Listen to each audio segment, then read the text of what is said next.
زمین سے فضا تک مار کرنے والے LY-80 میزائل کا کامیاب تجربہ۔ ISPR کے مطابق LY-80 میزائل کا تجربہ ورٹیکل لانچنگ سسٹم سے کیا گیا۔ میزائل نے کامیابی سے فضائی ہدف کو نشانہ بنایا۔ تجربہ پاک بحریہ کے ایئر ڈیفنس سسٹم کی اعلیٰ صلاحیت کا مظہر ہے۔ سربراہ پاک بحریہ کی جوانوں اور انجینئرز کو کامیاب تجربے پر مبارکباد۔ سربراہ پاک فضائیہ ایئر چیف مارشل سید احمد بابر سدھو کا عراق کا سرکاری دورہ۔ کمانڈر عراق کی فضائیہ سے ملاقات، دو طرفہ فضائی تعاون پر تفصیلی تبادلہ خیال، مشترکہ تربیت مشقوں اور آپریشنل ہم آہنگی بڑھانے پر اتفاق۔ عراقی فضائیہ کی جانب سے JF-17 تھنڈر اور سپر مشاق طیاروں میں دلچسپی۔ پاک فضائیہ کے عالمی معیار کے تربیتی نظام اور پیشہ ورانہ مہارت کو سراہا گیا۔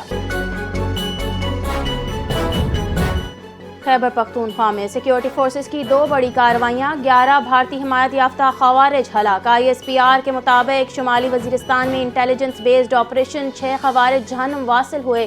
ضلع کرم میں پولیس اور سیکیورٹی فورسز کا مشترکہ آپریشن 5 خوارج ہلاک ہوئے۔ ہلاک خوارج کے قبضے سے اسلحہ اور گولہ بارود برآمد۔ صدر آصف علی زرداری اور وزیر اعظم شہباز شریف کی فتنہ الخوارج کے خلاف آپریشن میں سیکیورٹی فورسز کی کامیابی پر تعریف۔ صدر آصف علی زرداری نے کہا، فتنہ الخوارج کے مکمل خاتمے تک جدوجہد جاری رہے گی۔ وزیر اعظم کا کہنا تھا، دہشت گردی کے عفریت کے خاتمے تک جنگ جاری رکھیں گے۔ وزیر داخلہ محسن نقوی نے کہا، KP میں فتنہ الخوارج کو چھپنے کی جگہ نہیں ملے گی۔ قوم سیکیورٹی فورسز کے غیر متزلزل عزم میں ان کے ساتھ کھڑی ہے۔ پاکستان اور امریکی افواج کی 13ویں مشترکہ مشق انسپائرڈ گیمبٹ 2026 کا آغاز۔ مشق 9 جنوری 2026 سے نیشنل کاؤنٹر ٹیررزم پبی میں 2 ہفتے سے جاری رہے گی۔ انسداد دہشت گردی کے شعبے میں تجربات کے تبادلے اور باہمی ہم آہنگی میں اضافہ مقدس مشق ہے۔ شہری جنگ میں نشانہ بازی کی مہارتوں اور آپریشنل نظریات پر خصوصی توجہ دی جا رہی ہے۔ پاک امریکہ مشترکہ مشق بدلتے ہوئے سیکیورٹی چینل سے نمٹنے میں اہم کردار ادا کرے گی۔ چیف جسٹس سندھ کا دورہ سکھر، بجلی کیوں بند ہوئی؟ سیپکو نے ہیڈ کوارٹر سکھر سے ایگزیکٹو انجینئر عبدالستار چنہ اور SDO مورو بشیر جنیجو کو معطل کر دیا۔ معطل افسران کے خلاف محکمانہ کارروائی کا آغاز بھی کر دیا گیا۔ سیپکو انتظامیہ کے مطابق چیف جسٹس سندھ کے سرکاری اور عدالتی دوروں کے دوران بجلی کی بلا تعطل فراہمی کو یقینی بنانا لازمی ہے۔ وزارت خارجہ کی جانب سے ایرانی سفر سے متعلق پاکستانی شہریوں کے لیے ٹریول ایڈوائزری جاری۔ موجودہ سیکیورٹی صورتحال کے باعث غیر ضروری طور پر ایران کا سفر نہ کرنے کی ہدایت۔ ایران میں مقیم پاکستانی شہریوں کو انتہائی احتیاط اور چوکنا رہنے کا مشورہ۔ ایرانی شہروں میں غیر ضروری نقل و حرکت سے اجتناب کی ہدایت۔ تہران، زاہدان اور مشہد میں پاکستانی سفارتی مشنز کی ہیلپ لائن فعال۔ وزیر اعلیٰ سندھ کی زیر صدارت صوبے میں جاری ترقیاتی منصوبوں کا جائزہ اجلاس۔ صوبائی وزراء، اعلیٰ افسران اور میئر کراچی کی شرکت۔ اجلاس میں آبپاشی اور زراعت کے شعبے میں کی جانے والی پیش رفت پر تفصیلی غور۔ وزیر اعلیٰ سندھ نے کہا، صوبے کی زرعی معیشت کی بہتری کے لیے آبپاشی کے نظام کو مؤثر اور جدید بنانا ناگزیر ہے۔ ہر شہری کو معیاری اور بہترین علاج کی سہولت فراہم کرنے کا وعدہ نبھائیں گے۔ وزیر اعلیٰ پنجاب مریم نواز کا کہنا ہے، ہارٹ اٹیک ایمرجنسی میں مریض کو دور دراز شہروں کا رخ کرنے کی ضرورت نہیں۔ ضلعی کارڈیولوجی مراکز میں عالمی SOPs کے مطابق علاج فراہم ہوگا۔ 90 منٹ میں مریض ضلعی کارڈیولوجی مرکز پہنچ کر جان بچائی جا سکتی ہے۔ بھکر، چکوال، خانیوال، جھنگ، میاں والی، وہاڑی میں کیتھ لیب جلد فعال ہوگی۔ وزیر اعلیٰ خیبر پختونخوا کراچی سے حیدرآباد پہنچ گئے۔ میڈیا سے گفتگو میں سہیل آفریدی نے کہا، کراچی کی عوام کا شکریہ۔ کراچی بانی PTI کا تھا اور رہے گا۔ اتوار کی شام جناح باغ میں جلسہ ہوگا۔ ہمیں ابھی تک جلسے کی اجازت نہیں ملی، لیکن ہم تیاری کر رہے ہیں۔ امید ہے آج اجازت مل جائے گی۔ کراچی میں پہلا ڈیجیٹلائزڈ ہیلتھ کیئر سینٹر کا افتتاح۔ وفاقی وزیر صحت مصطفیٰ کمال نے کہا، وفاقی ہیلتھ کیئر ڈیجیٹلائزیشن پروگرام کے تحت سینٹر کام کرے گا۔ ہیلتھ کیئر نظام مریض بننے سے بچے اور ویکسینیشن کی عمل کا حصہ ہے۔ بچوں کی پیدائش میں وقفے اور صاف پانی کی فراہمی میں ہیلتھ کیئر اہم کردار ادا کرے گا۔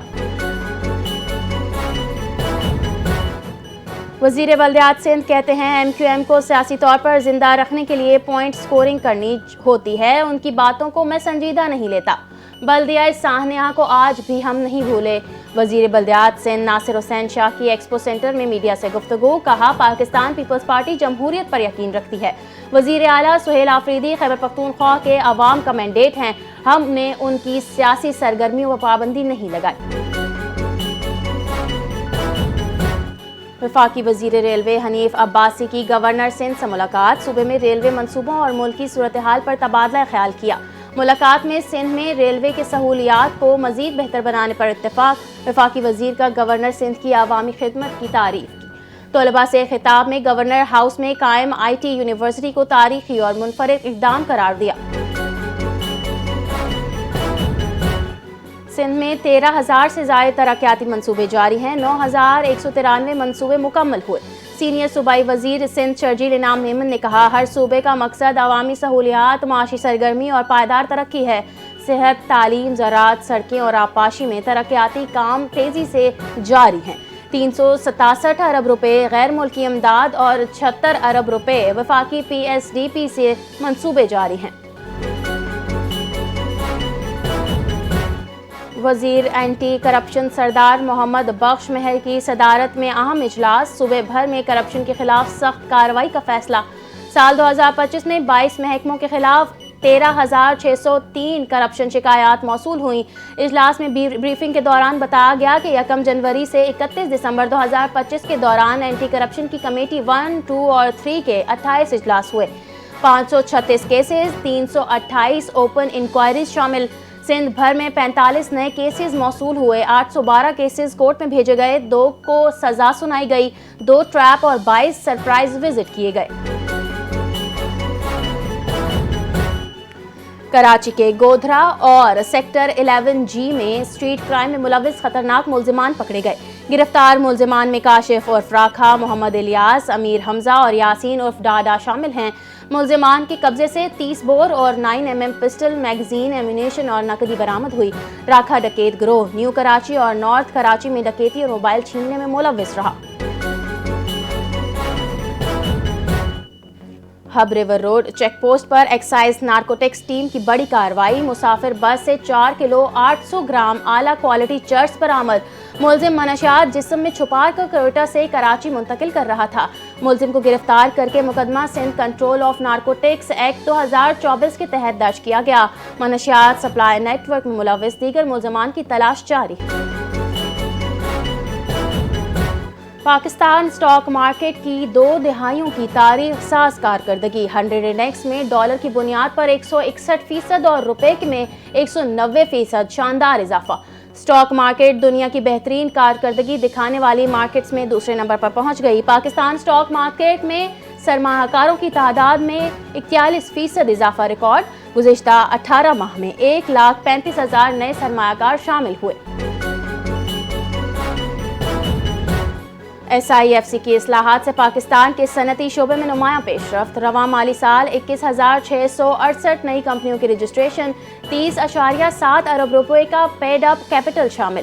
IT اور ای کامرس میں 4,277 نئی کمپنیاں سر فہرست۔ تجارتی سروسز اور ریئل اسٹیٹ میں بھی اضافہ۔ غیر ملکی سرمایہ کاری میں مثبت رجحان رہا۔ پاکستان کی متوازن خارجہ پالیسی اور عالمی کردار کو دنیا نے تسلیم کیا۔ دی ڈپلومیٹ کے مطابق امریکہ کے ساتھ تعمیری تعلقات، چین کے ساتھ اسٹریٹجک شراکت داری مضبوط۔ پاکستان خطے میں مرکز نگاہ بن گیا۔ چین نے پاکستان کی خود مختاری اور علاقائی سالمیت کی غیر متزلزل حمایت کا اظہار کیا۔ مسئلہ کشمیر کے حل اور افغان حکومت پر اعتدال پسندی اور پڑوسیوں کے ساتھ اچھے تعلقات قائم رکھنے پر بھی زور دیا گیا۔ بلوچستان کی خواتین کو بااختیار بنانے کے لیے FC بلوچستان نارتھ کا شاندار اقدام۔ کور کمانڈر کوئٹہ اور IGFC نارتھ کا نوشکی ای کامرس سینٹر کا دورہ۔ ای کامرس سینٹر میں طالبات کو جدید آن لائن اور ڈیجیٹل مہارتوں کی تربیت۔ کور کمانڈر کوئٹہ نے کہا، ایسے منصوبے معاشی خود کفالت کی جانب اہم قدم ہیں۔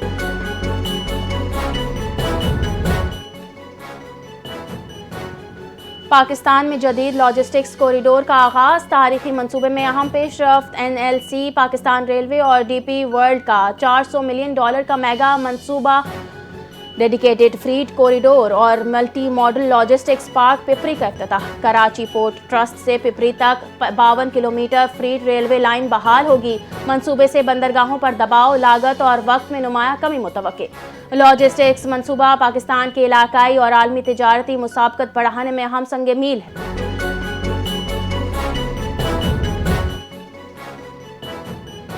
پاکستان میں 2025 میں 7,62,499 پاکستانی ملازمین کے لیے بیرون ملک گئے۔ 18,352 اعلیٰ تعلیم یافتہ افراد بھی بیرون ملک روزگار کے مواقع حاصل کرنے گئے۔ سب سے زیادہ پاکستانی سعودی عرب، قطر اور UAE میں گئے۔ 4,65,000 مزدور اور لاکھوں ہنرمند افراد بھی شامل۔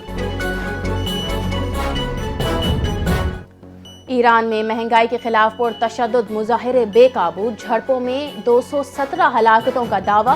معروف امریکی جریدے ٹائم میگزین نے دعویٰ کیا کہ تہران کے 6 اسپتالوں میں 217 مظاہرین کی لاشیں گئیں۔ مظاہروں کے دوران 26 بینک، 25 مساجد، 2 اسپتال اور 48 فائر ٹرک تباہ کیے گئے۔